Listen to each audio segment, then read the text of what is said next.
Summer is a busy time on the island of Sodor. Vacationers have so much to see and do. There are trips to the seaside, balloon rides in the country,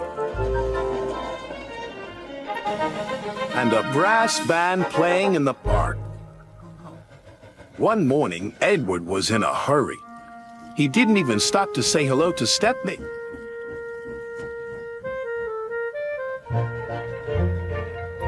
Thomas was pleased to see Edward. "What's up? Your smile's as broad as your smoke box." "I'm on my way to pick up the brass band," replied Edward. "The concert is tomorrow night." "Don't crack your smoke box," teased Thomas. Edward couldn't wait to hear the brass band play their wonderful music. He was so excited about meeting the brass band that he didn't notice the giant crane. It was unloading a huge ship's boiler.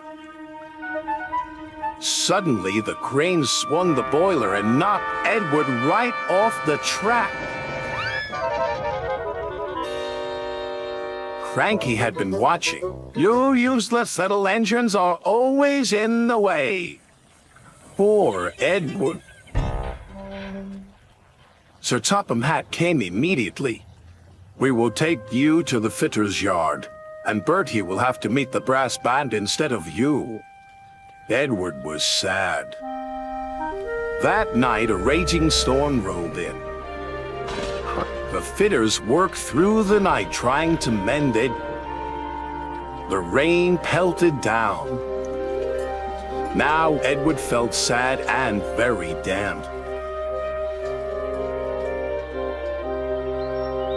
Morning came and Sir Topham Hatt arrived. "Please, sir," pleaded Edward, "will the fitters be finished soon?" "Not soon enough, and the band can't wait. I'm sorry, Edward. Bertie will take them to the concert." Edward felt worse than ever.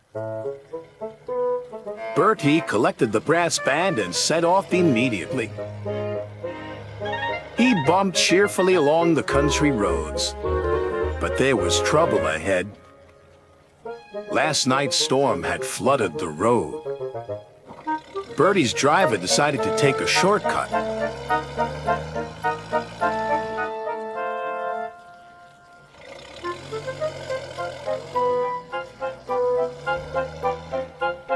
But it was very muddy.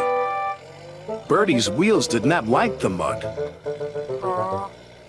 They scooted, they skated, they slid, they slipped. "I'm stuck," he groaned. Bertie revved his engine, but his wheels spun round and round. He couldn't budge. The brass band were worried. "We mustn't be late for our concert." "Tune up your tuba," cried the leader of the band. "We'll call for help." By now, Edward was mended and hooked up to his coaches. "I can hear music," said his driver. "That's not music," wheezed Edward. "That's an alarm." And they raced off to the restaurant.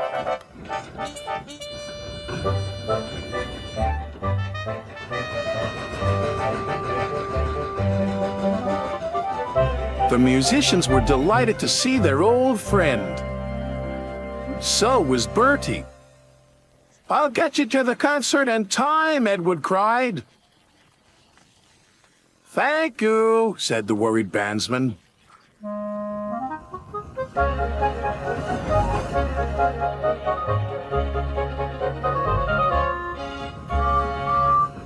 That night, the concert was a great success.